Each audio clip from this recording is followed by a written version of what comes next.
Well, the Yankees have officially begun a new win streak. That's 3 straight wins. If you missed the postgame last night, it was on the Unhinged Yankees channel, the 643 DP podcast. So we didn't have a belt winner, but you would have to think it would go to either Brett Gardner or Nestor Cortes. Nestor Cortes was absolutely tremendous last night. 6 1/3 innings, 3 hits, 1 earned run, 2 walks, 11 strikeouts. That's a career high in strikeouts for him. He's got a 2.60 ERA this season. That's lower than Garrett Cole. Obviously a smaller sample size, but he's been great. I would feel totally comfortable with Nestor in a playoff game against anyone. Houston scares me the most, but I think that Nestor Cortes could beat them. He pitched pretty well against the Blue Jays. He does not give up a lot of home runs. He doesn't walk himself into trouble. He has swagger. He's got a confidence. He plays for fun. Those guys can be tough in pressure situations. That's what David Cone was like, for those of you who are too young to remember him. That's also what El Duque was like, and supposedly what Louis Tion was like. I don't remember Louis Tion. He was a bit before my time. Hustle double from Brett Gardner, 2 singles. He had the go-ahead single in the 9th. It'll certainly be interesting if they decide to bring Brett Gardner back, but just on a hunch, I looked it up. From July 9th through September 15th, he's batting .272 with a .371 on-base percentage, an .801 OPS, 5 home runs, 22 ribbies, 24 walks, 34 strikeouts. That's in 40 games started, 52 games overall. 5 doubles, 2 triples, a .316 batting average on balls put in play. He's played tremendous defense. It'll just be interesting to see if they bring him back. He's got a mutual option, so both he and the team would need to exercise it in order to bring him back. Gio Urshela looked good at shortstop last night, made a diving play. He's probably not the long-term solution at shortstop. Remember, he's been banged up a lot this year. He's in his 30s. I don't know if the Yankees want to go with a full 162 of shortstop for Gio Urshela next year. They've already moved Gleyber Torres back to second base. I don't see him ever playing shortstop for the Yankees again unless it's in an emergency situation. He's just not a shortstop. He botched another play at second base as well last night. There was a runner on first. There was a line drive right at him. So he drops the ball, and the runner is going to be out by 12 miles if he throws it to second base. Instead, he throws it to first base, allows the tying run to get to scoring position. Runner advances to third on a wild pitch. Doesn't end up mattering because Hayes homers to put the Orioles up 3-2. Gleyber did pick up a base hit in the 9th inning to put the tying run in scoring position, so partially redeemed himself. But it'll just be interesting to see what the Yankees do at shortstop next year. I don't know if Anthony Volpe or Oswald Peraza is ready to step in at shortstop. You have Trey Sweeney a little bit further down. The Yankees might be forced to sign a shortstop and then to move those other guys off to second or third base, respectively. That's just going to be an interesting situation this winter for the Yankees. I wish I knew their thoughts. There are some big free agents. You got Carlos Correa. You've got Corey Seager. I personally don't want Carlos Correa because of the whole Houston thing, but I wouldn't complain if they signed him because he's a good player. I like Corey Seager. But again, I'm really high on Anthony Volpe and Oswald Peraza. I could see the entire infield looking different this time next year. I really could. They have Trey Sweeney, who's a little bit further down. He's a left-handed hitter. I could see them moving Trey Sweeney to first base. He plays shortstop, so you know he has good hands. He's got loads of power. I think he's already got 7 home runs in his first 30 games in the minors. Going to be 22 next year, so he's young. But as a high-end college hitter, he could advance quickly. However, it's harder than it looks to play first base. You know, he's going to need some time in the minor leagues if they decide to do that. It'll just be interesting to see what direction the Yankees go next season. I think the entire infield might look very different. Gary Sanchez was robbed of a home run last night, and he hit an absolute bullet line drive. Getting him hot can be a difference maker. Maybe he was embarrassed by that performance against the Mets, but he's been swinging the bat pretty well since then. And the batting average on balls in play, or BABIP gods, were not kind to him last night because he was smoking the ball and didn't get much out of it. Anthony Rizzo was wearing number 21 last night because of the Roberto Clemente Award nomination. It was weird. Haven't seen that much since Paul O'Neill retired. I know that the Yankees must have some internal guidelines for what earns someone their number being retired.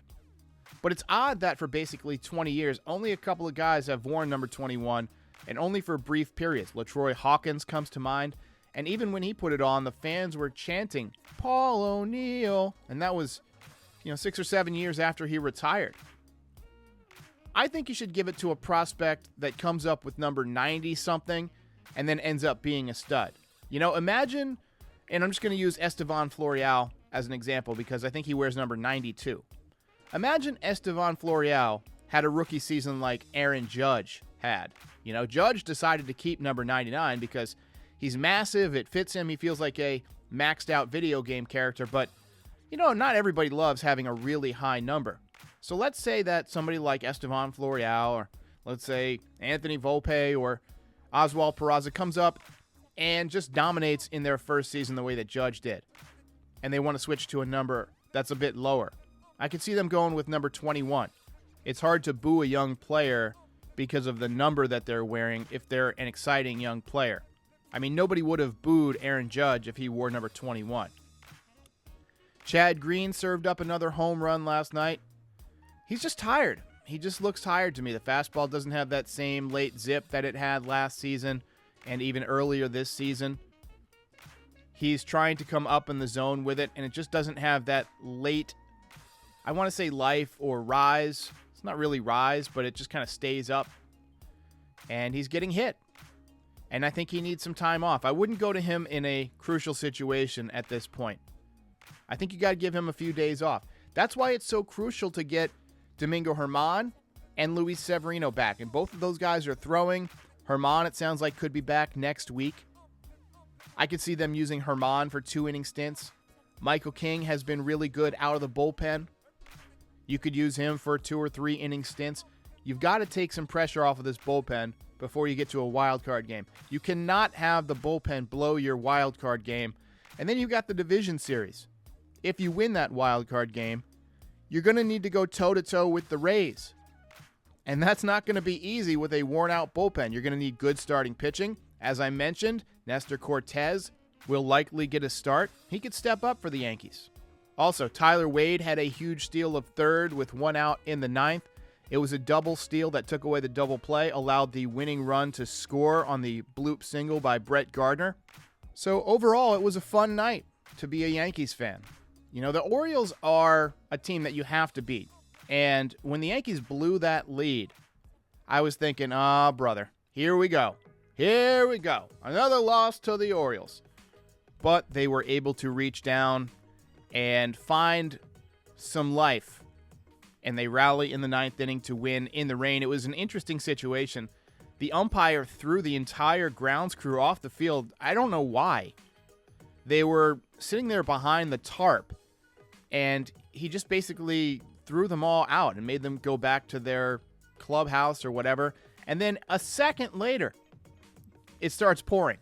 Just torrential downpour, and it only lasted like an inning. It let up when the Yankees came up. But for a minute there, it was pouring, and I was thinking, oh no. Aroldis Chapman, with his sweat and the amount that it's raining, somebody get a boat. He's going to need a pitch from a boat. But he gets the job done. Tonight, Jordan Montgomery will be going for the sweep, and the Yankees really should get the sweep against the Orioles. And he'll be going against a guy that gave the Yankees a little bit of trouble last week. It's going to be Chris Ellis, who is 1-0 with a 2.08 ERA for the Orioles. He pitched last week against the Yankees, went 5 innings, gave up just 1 hit. And Jordan Montgomery this season is 5-6 with a 3.71 ERA, 137 strikeouts. To me, he's been a little bit underrated by Yankees fans. He's very solid. He always grinds, even when he doesn't have his great command. He'll grind and try and keep you in the game. You very rarely see him get slaughtered out there and give up a bunch of home runs or a bunch of hits. Occasionally, he'll nibble when he's getting hit hard. We saw that against the Mets. too many breaking balls in the dirt. He just didn't have any fastball command. You have to think that Jordan Montgomery might be getting a little bit tired too. He had that brief rest when he was put on the COVID IL. But for the most part, he's been pretty steady. I can't believe he's only 5-6. That's just a testament to how poorly the Yankees offense has done with him on the mound. He just doesn't get much run support. With a 3.71 ERA, it's not out of line to expect him to have, 12 to 14 wins. But that just goes to show you this day and age why wins are not considered important. I still, as a pitcher, want to see high win totals because that means I've stayed in the game. That means I've outpitched the other guy enough times. I've pitched long enough to allow my team to score some runs. I think Jordan Montgomery sometimes comes out in 0-0 games or in tie games, 1-1, 2-2, that type of deal. And the Yankees sometimes come back, sometimes they don't, but it leads to a lot of no decisions. Just 11 decisions so far this year for Jordan Montgomery. Still one of my favorite pitchers on the staff, though. Great curveball. Updated standings in the American League East. Obviously, Tampa Bay running away with it, 90-56. They're 8 games up on the Yankees. The Yankees are 82-64. They are 8 games back. They're tied with Toronto at 82-64. Boston has one more win and one more loss, so 1 point less on the winning percentage. They are 83-65 with a .561 winning percentage. But if you look at the wild card standings, these 3 teams are neck and neck, and it's going to be neck and neck for the next few weeks. You know that these guys are all very hungry. Right now, Toronto's playing the best. They're 8-2 in their last 10. The Yankees and the Red Sox are both 4-6 in their last 10. If you look at runs scored, Toronto has the most. They've got 771 runs scored. Boston is at 752. Yankees with just 636 runs scored. Unreal how poor the offense has been this year. Run differential of just plus 34. Yankees pitching has been very nice. 602 runs allowed. That's slightly more than Toronto, 596 runs allowed. Boston has allowed the most, 692.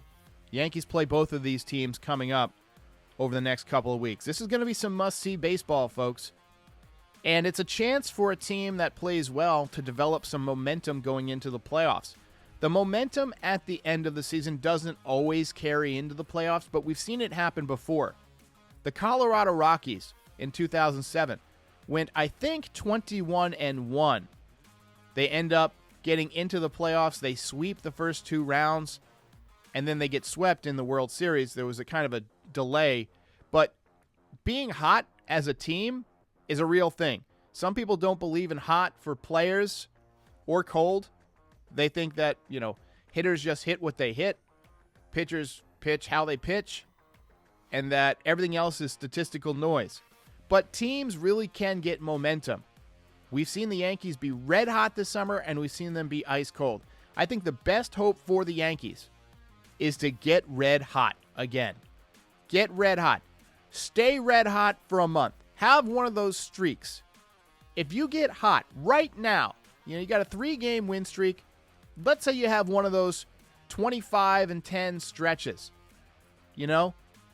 That gets you to at least the division series.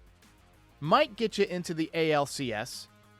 If you can get by the Rays, you're going to play either Houston or the White Sox. And I think the Yankees can beat either of those teams. They match up well with the White Sox. Houston has been a problem. The Yankees want revenge on Houston. But the Rays remain the biggest obstacle. You also have to get by a wild card round. I don't know who I would rather face, Boston or Toronto. You're facing a tough lefty either way, probably. Either Chris Sale or possibly Robbie Ray. Now, one of those pitchers might have to be used in order to get the Red Sox or the Blue Jays into the wild card game. But in the same vein, the Yankees might have to use Garrett Cole to do the same thing. You could potentially have a wild card matchup of Nestor Cortez versus Nathan Eovaldi. That would be interesting. You don't want to wipe out your pitching before you play the Rays. But again, momentum is going to be a humongous factor going forward. Special shout out to the Patreon supporters and anyone else who has supported this channel. If you enjoyed this video, give it the old thumbs up and subscribe for more Yankees content year-round. If you really enjoyed it, check out the Frieze. It's the official podcast of this channel. Or pick up some swag from the Teespring store, link in the description. Thanks for watching.